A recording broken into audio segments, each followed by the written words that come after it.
Cockroach Janata party CJP ഈ new gen തരംഗമാണ് കേട്ടോ.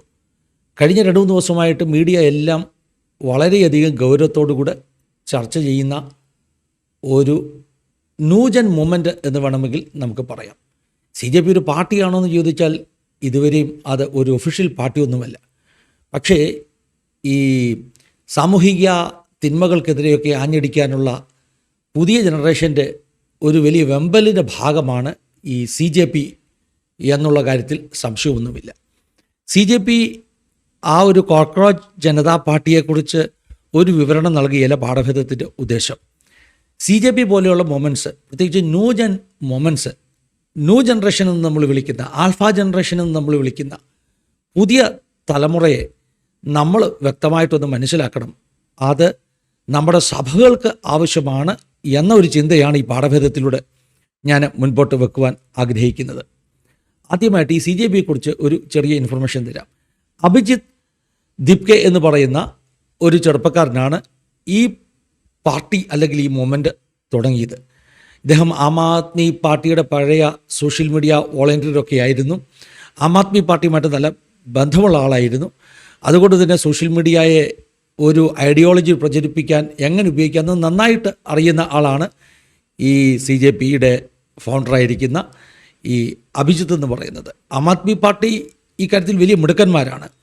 എന്താണെങ്കിലും ദിവസങ്ങൾക്കുള്ളിൽ ദശലക്ഷക്കണക്കിന് ആളുകൾ ഈ CJPയെ ഫോളോ ചെയ്യാൻ തുടങ്ങി.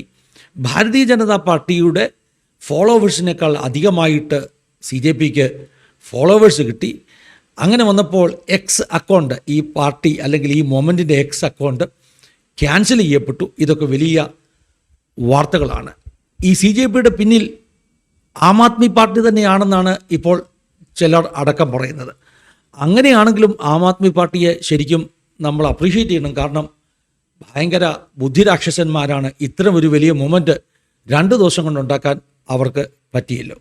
കോക്രോച്ച് പാർട്ടി എന്ന് ഇതിന് ഒരു ആക്ഷേപഹാസ്യം പോലെയാണ് പേര് കൊടുത്തത്. അങ്ങനെ പേര് കൊടുക്കാൻ കാരണം ഇന്ത്യയുടെ ചീഫ് ജസ്റ്റിസ് തന്നെ കോടതിയിലൊരു വിധി പ്രസ്താവന സമയത്ത് പുതിയ തലമുറയെക്കുറിച്ച്, തൊഴിൽ രഹിതരെക്കുറിച്ച് അവർ പാറ്റുകളെ പോലെയാണ്, കോക്രോച്ചുകളെ പോലെയാണ്, അവർ സമൂഹത്തിൻ്റെ ഈ റിസോഴ്സസിനെ തിന്നു നശിപ്പിക്കുന്നവരാണ് എന്നുള്ള അർത്ഥത്തിൽ ഒരു പരിഹാസ പ്രയോഗം നടത്തി. കൂലിയും വേലയുമില്ലാതെ സമൂഹത്തിൻ്റെ റിസോഴ്സസിനെ പാറ്റകളെ പോലെ തിന്ന് നശിപ്പിക്കുന്നവർ. എന്താണെങ്കിലും ഈ അഭിജിത്ത് ദീപ്കെ അതങ്ങ് ഏറ്റെടുത്തു.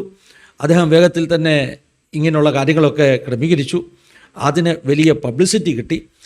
ഇവിടെ നമ്മൾ മനസ്സിലാക്കേണ്ടത് പുതിയ തലമുറ എങ്ങനെ പ്രതികരിക്കുന്നു എന്നുള്ളതാണ്. അതായത് കേരളത്തിലെ ഇലക്ഷൻ കഴിഞ്ഞപ്പോൾ ന്യൂജനുകൾ, ജെൻസിയോ അല്ലെങ്കിൽ ആൽഫ ജനറേഷനോ ഒക്കെയാണ് ഇന്ന് കേരളത്തിലെ ഭരണമാറ്റത്തിന് കാരണമായി തീർന്നിരിക്കുന്നതെന്നൊക്കെ ആളുകൾ പറയാൻ തുടങ്ങിയിരിക്കുന്നു. ആൽഫ ജനറേഷന്, ജെൻസിക്കൊക്കെ ഈ മീഡിയ ഉപയോഗിച്ച്, സോഷ്യൽ മീഡിയ ഉപയോഗിച്ച് അവർ നടത്തുന്ന ഇടപെടലുകൾ അതെത്ര പവർഫുൾ ആണെന്നുള്ളതാണ് ഈ വാർത്തകളൊക്കെ നമ്മളെ ഓർപ്പിക്കുന്നത്. ഇതിൽ നിന്ന് എനിക്ക് ചർച്ചിനോട് പറയാനുള്ള ഒരു സന്ദേശമുണ്ട്. ഇത്ര വലിയ രാഷ്ട്രീയ ഫോഴ്സുകളായി തീരുവാൻ കൊച്ചു കുട്ടികൾക്ക് കഴിയുന്നുണ്ടെങ്കിൽ, പെട്ടെന്ന് വ്യത്യാസങ്ങൾ വരുത്തുവാനുള്ള മൊമെൻറ്റ്സ് അഴിച്ചുവിടുവാൻ ഈ പറഞ്ഞ സോഷ്യൽ മീഡിയകൾക്ക് കഴിയുന്നുണ്ടെങ്കിൽ, ഒരു കാര്യം മനസ്സിലാക്കിക്കോ, നമ്മുടെ ചർച്ചിലെയും പുതുതലമുറ ഇതേ കേപ്പബിലിറ്റി ഉള്ളവരാണ്.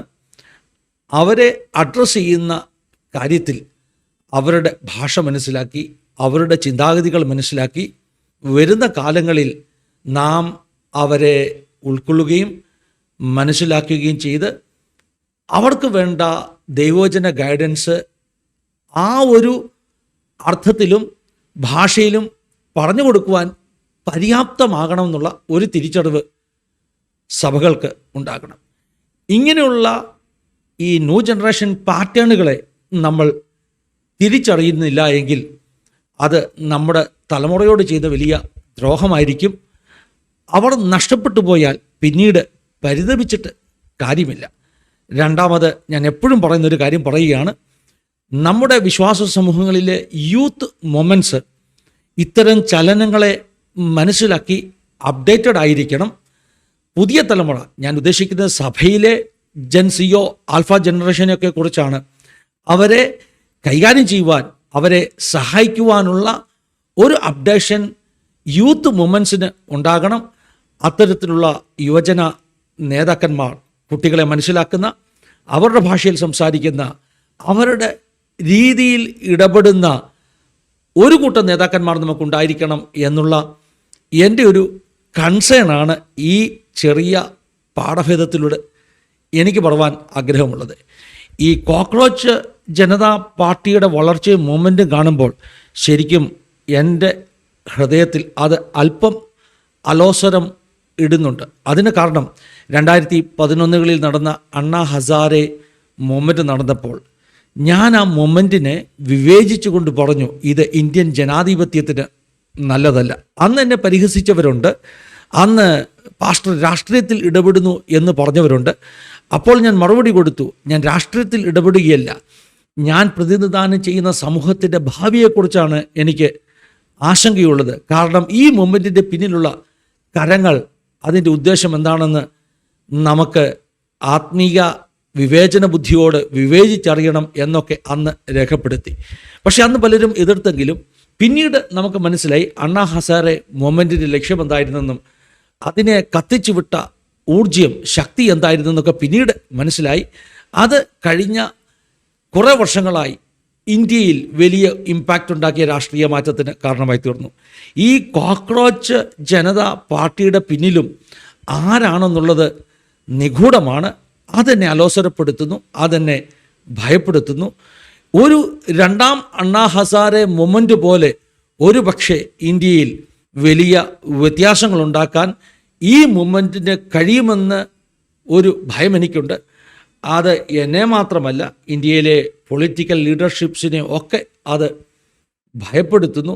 ഒരൊറ്റ ചിന്ത മാത്രം, ഇങ്ങനെ അഴിച്ചുവിടുന്ന അണപൊട്ടി ഒഴുകി വരുന്നത് പോലെയുള്ള പുതുതലമുറയുടെ രോക്ഷം അത് ക്രിയാത്മകമായ മാർഗത്തിൽ മുൻപോട്ട് പോകണം. അത് ഇന്ത്യൻ ജനാധിപത്യത്തെ പരിപോഷിപ്പിക്കുന്നതാകണം എന്നുള്ള ഒരു കൺസേൺ ഈ പാഠഭേദത്തിൽ ആത്മീക വിഷയങ്ങൾ പറഞ്ഞതിനോടൊപ്പം ഞാൻ പറയുകയാണ്. ഇത്തരം മൊമെൻറ്റ്സ് നടക്കുമ്പോൾ നമ്മൾ അല്പം ശ്രദ്ധയോടുകൂടെ മാത്രമേ ഇത്തരം മൊമെൻറ്റ്സിന് കൈയടിക്കുകയും സപ്പോർട്ട് ചെയ്യുകയും ചെയ്യാൻ പാടുള്ളൂ എന്ന് എൻ്റെ ദീർഘനാളത്തെ ഈ ഒരു രാഷ്ട്രീയ മേഖല, സാമൂഹിക മേഖലയുടെ മേലുള്ള ഒബ്സർവേഷൻ്റെ അനുഭവം കൊണ്ട് അങ്ങ് പറയുകയാണ്. എന്താണെങ്കിലും ഈ പാഠഭേദത്തിൽ ഞാൻ എംഫസൈസ് ചെയ്യുന്നത്, പുതുതലമുറ എത്ര ശക്തിയുള്ള തലമുറയാണ്. അവരുടെ ഭാഷ, അവരുടെ രീതികൾ മനസ്സിലാക്കി നമ്മുടെ സമൂഹം അവരെ ഹാൻഡിൽ ചെയ്യണം. അവർക്ക് വേണ്ടി ഉള്ള ദൈവവചന സത്യങ്ങൾ അവരിലേക്ക് എത്തിക്കുവാൻ നാം ശ്രദ്ധാലുക്കളായിരിക്കണം. നമ്മുടെ നേതാക്കന്മാരും നമ്മുടെ മാതാപിതാക്കളും നമ്മുടെ യൂത്ത് ലീഡേഴ്സുമൊക്കെ അപ്ഡേറ്റഡ് ആയിരിക്കണം എന്ന ഒരു പ്രധാന സന്ദേശം പറഞ്ഞുകൊണ്ട് ഈ പാഠഭേദം ഇവിടെ അവസാനിപ്പിക്കുകയാണ്. ദൈവം സഹായിക്കട്ടെ, അനുഗ്രഹിക്കട്ടെ. God bless you all. Have A wonderful time.